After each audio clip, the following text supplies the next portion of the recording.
Assalamualaikum warahmatullahi wabarakatuh. Hai anak-anakku semuanya, apa kabarmu pada hari ini?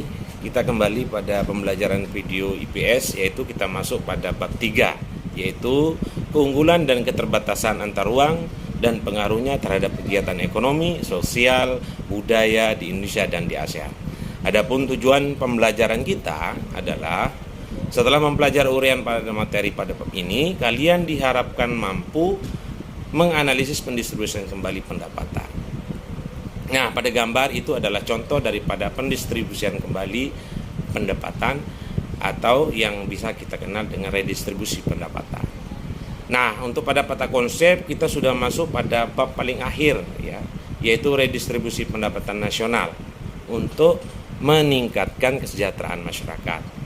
Oke, baik anak-anak semuanya, materi pembelajaran kita pada subbab terakhir kita sudah masuk, yaitu pendistribusian kembali atau redistribusi pendapatan nasional. Untuk poin A, C, dan B kita sudah lalui semuanya. Ya, kita mulai ya, kita saksikan. Kita masuk ke poin D, yaitu pendistribusian kembali atau redistribusi pendapatan nasional. Nah, jadi anak-anak semuanya, minggu lalu kita sudah membahas yaitu upaya peningkatan ekonomi nasional, yaitu melalui sektor maritim maupun maupun sektor agrikultur. Nah, hari ini kita akan membahas mengenai redistribusi pendapatan. Nah, usaha-usaha di bidang ekonomi bermuara pada tujuan yang sama, yaitu mensejahterakan masyarakat secara adil dan merata. Tetapi sampai sekarang masih terdapat masalah dalam pendistribusian pendapatan. Kesenjangan atau ketimpangan antara masyarakat berpendapatan tinggi dan rendah masih sangat lebar. Nah, kita bisa memperhatikan pada slide ini adalah contoh daripada kondisi ketimpangan pembangunan yang terjadi di Indonesia. Nah, fenomena apa yang bisa kita lihat? Di balik gedung-gedung tinggi ini ada pemukiman kumuh. Padahal ini masih dalam satu wilayah dan sepertinya sangat berdekatan. Di sini ada gedung tinggi, lalu di sebelahnya ada perkampungan kumuh. Dan ini bisa kita menarik kesimpulan terjadi kesenjangan yang sangat luar biasa. Nah, jadi kesenjangannya itu masih sangat lebar ya. Nah, jadi pendapatan di Indonesia belum dapat terdistribusi secara optimal. Selisih besaran pendapatan yang diterima masyarakat kelas atas dan kelas bawah masih sangat besar. Masalahnya, seperti ini tidak bisa dibiarkan karena akan menimbulkan dampak negatif, antara lain terjadinya kriminalitas, kemiskinan, ataupun narkoba. Oleh karena itu, diperlukan pendistribusian pendapatan dalam masyarakat secara adil. Nah, pada gambar ini bisa kita lihat kondisi pusat perbelanjaan masyarakat kelas menengah atas dengan masyarakat miskin. Itu terjadi perbedaan yang sangat luar biasa. Nah, jadi tampak pada gambar ini terlalu jauh ketimpangan. Nah, untuk materi pertama kita mengenai pengertian redistribusi pendapatan. Redistribusi pendapatan atau pendistribusian kembali pendapatan itu adalah pendistribusian kembali pendapatan masyarakat kelompok yang kaya kepada masyarakat kelompok yang miskin, baik berasal dari pajak ataupun penguatan yang lain. Nah, ini dijadikan sebagai salah satu bentuk jaminan sosial yang dilakukan negara kepada masyarakat. Ya, itu jadi jaminan sosial bukanlah pengeluaran publik yang sia-sia, melainkan sebuah bentuk investasi sosial yang menguntungkan dalam jangka panjang. Nah, redistribusi pendapatan dapat berbentuk vertikal dan horizontal. Yang pertama adalah redistribusi vertikal. Ini menunjuk transfer uang dari orang kaya ke orang miskin. Itu. Kemudian yang kedua adalah redistribusi horizontal, yaitu transfer atau transfer uang antar kelompok yaitu dari kelompok satu ke kelompok yang lain. Contoh, dari laki-laki ke perempuan, dari orang dewasa kepada anak-anak, dan dari remaja ke orang tua. Redistribusi horizontal dapat pula bersifat antar pribadi, yakni dari satu siklus kehidupan seorang ke siklus lainnya. Jadi jaminan sosial pada hakikatnya merupakan dukungan finansial yang diberikan kepada orang yang sakit yang membayarnya manakala sehat, atau yang diberikan kepada pensiunan yang telah mereka bayar pada saat mereka masih bekerja. Itu. Nah, jadi pada kesempatan ini anak-anakku semuanya kita akan lebih tahu banyak ya. Nah, jadi kita akan masuk kepada materi yang kedua mengenai program redistribusi untuk pemerataan distribusi pendapatan di Indonesia. Jadi apa-apa saja yang dilakukan oleh pemerintah di dalam proses redistribusi pendapatan itu dalam rangka mewujudkan program redistribusi pendapatan di Indonesia untuk dapat memeratakan pembangunan. Pemerintah telah melakukan beberapa strategi, antara lain dengan merealisasikan beberapa program pemerintah. Program-program tersebut antara lain, yang pertama adalah program pemberian jaminan akses kebutuhan dasar bagi rakyat bawah. Yang kedua, program kredit lunak dan penjaminan kredit berbasis komunitas. Ketiga, pengembangan usaha atau industri kecil. Yang keempat, pemerintah bekerja sama dengan swasta lokal dan asing untuk menjalankan program Corporate Social Responsibility atau yang kita kenal dengan CSR. Dan berikutnya adalah pemerintah konsisten di dalam mewujudkan kebijakan penegakan hukum dan keadilan ekonomi. Kita bahas satu persatu. Yang pertama adalah program pemberian jaminan akses kebutuhan dasar bagi rakyat bawah. Strategi pemenuhan kebutuhan dasar rakyat yang dilakukan pemerintah di antaranya bantuan langsung tunai atau yang kita kenal dengan istilah BLT.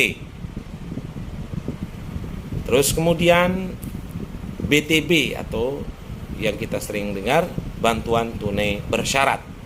Dan selanjutnya adalah PKH, program Keluarga Harapan. Dan kemudian ada jaminan sosial. Dan selanjutnya adalah bantuan operasional sekolah atau POS dan beasiswa yang memenuhi akses pendidikan bagi mereka yang kurang mampu, serta jaminan kesehatan masyarakat atau yang kita kenal dengan Jamkesmas, yaitu untuk memenuhi kebutuhan akan kesehatan gratis. Lalu kemudian yang kedua adalah program kredit lunak atau penjamin kredit berbasis komunitas. Jadi pada tanggal 5 November 2007 itu telah diresmikan program kredit usaha rakyat atau yang kita kenal dengan istilah KUR. Kebijakan ini tentunya merupakan angin segar yang sudah lama ditunggu oleh masyarakat, khususnya usaha mikro dan usaha kecil. Dengan kebijakan KUR, UMKM akan terhindar dari kendala atau aturan-aturan perbankan yang menyulitkan mereka untuk mendapatkan pinjaman modal. Harapannya, bank-bank nasional yang dilibatkan dalam program tersebut akan mampu memberikan pinjaman kepada UMKM. Nah, kebijakan ini diharapkan dapat membantu masyarakat golongan menengah ke bawah sehingga dapat menjadi wirausaha yang mandiri serta mampu mengurangi persentase penduduk miskin di Indonesia. Lalu kemudian yang ketiga adalah pengembangan usaha atau industri kecil. Ada beberapa alasan mengapa usaha kecil perlu dikembangkan. Yang pertama, usaha kecil menyerap banyak tenaga kerja. Berkembangnya usaha kecil, menengah dan akan dapat menimbulkan dampak positif terhadap peningkatan jumlah tenaga kerja serta pengurangan jumlah kemiskinan. Kedua, pemerataan dalam distribusi pembangunan. Dengan berkembangnya UKM, terjadi pemerataan dalam distribusi pendapatan dan juga pemerataan pembangunan sehingga akan mengurangi diskriminasi spasial antara kota dan desa. Lalu yang ketiga adalah pemerataan dalam distribusi pendapatan, yaitu pengembangan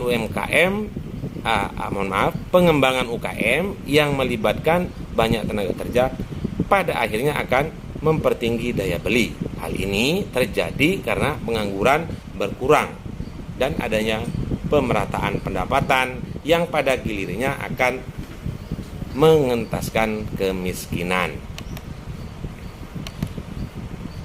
Nah, upaya pemerintah dalam melaksanakan pemberdayaan UMKM melalui penerapan Program Nasional Pemberdayaan Masyarakat Mandiri Pedesaan atau PNPM Mandiri Pedesaan merupakan salah satu mekanisme program pemberdayaan masyarakat yang digunakan PNPM Mandiri dalam upaya mempercepat pemerataan pendapatan, penanggulangan kemiskinan, dan perluasan kesempatan kerja di wilayah pedesaan. Program ini dilakukan untuk lebih mendorong upaya peningkatan kualitas hidup, kesejahteraan, dan kemandirian masyarakat. Nah, lalu kemudian yang D, pemerintah bekerja sama dengan swasta dan lokal dan asing untuk menjalankan program Corporate Social Responsibility atau yang kita kenal dengan istilah CSR. Dengan adanya program pemerintah yang bekerja sama dengan swasta lokal dan asing untuk menjalankan program CSR, diharapkan golongan masyarakat bawah, buruh, dan usaha-usaha bisa mendapatkan kesempatan untuk ikut dalam kegiatan ekonomi yang produktif secara keseluruhan. Bukan hanya segelintir pengusaha yang mendapat perlakuan khusus atau yang kita kenal dengan corner of privilege. Nah, program ini menjadikan CSR sebagai tanggung jawab yang melekat pada setiap perusahaan untuk tetap menciptakan hubungan yang serasi, seimbang, dan sesuai dengan lingkungan, nilai, norma, dan budaya masyarakat.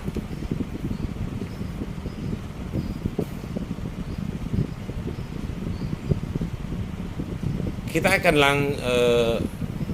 yang terakhir, yaitu pemerintah konsisten dalam mewujudkan kebijakan penegakan hukum dan keadilan ekonomi. Dalam hubungan ini, pemerintah sangatlah besar berperan sangatlah besar begitu sebagai pembuat strategi dan kebijakan dalam menciptakan pembagian pendapatan di golongan masyarakat yang lebih merata dan berperan secara aktif dalam pelaksanaan program pemerataan pendapatan di masyarakat serta secara konsisten mewujudkan penegakan hukum sehingga dunia usaha nasional dan asing dapat melakukan usaha secara berkesinambungan dan menciptakan lapangan kerja secara luas demi terciptanya pemerataan pendapatan.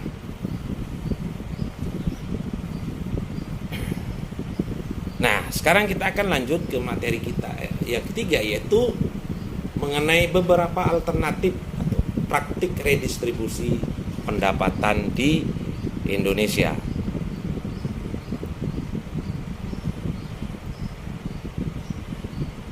Jadi, yang pertama, pemerintah sebagai pembuat kebijakan telah mengusahakan beberapa hal terkait dengan alternatif pendistribusian pendapatan, yaitu sebagai berikut. Yang pertama adalah subsidi. Dalam rangka pendistribusian pendapatan, pemerintah berupaya untuk mendorong usaha kecil dan menengah agar tetap hidup dan memiliki daya saing.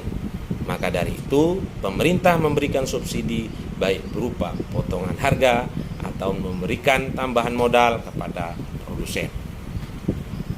Contohnya adalah subsidi pupuk kepada petani dan subsidi BBM. Nah, anak-anakku sudah tahu BBM itu apa? Yaitu bahan bakar minyak.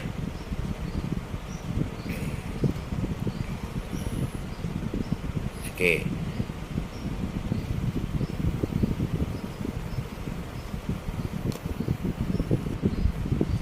Oke, yang kedua yaitu pengenaan pajak. Terdapat banyak jenis pajak di Indonesia, antara lain pajak penghasilan, pajak kendaraan bermotor, pajak terhadap barang mewah, dan sebagainya. Contohnya, seorang yang membeli mobil mewah dari luar negeri dikenakan pajak sebesar 10% dari harga barang mewah tersebut. Pajak penghasilan adalah pajak yang dibayarkan oleh seseorang yang sudah berpenghasilan dengan batas minimal penghasilan sebesar angka yang telah ditentukan pemerintah. Pajak kendaraan bermotor biasanya satu paket dengan perpanjangan masa berlaku STNK.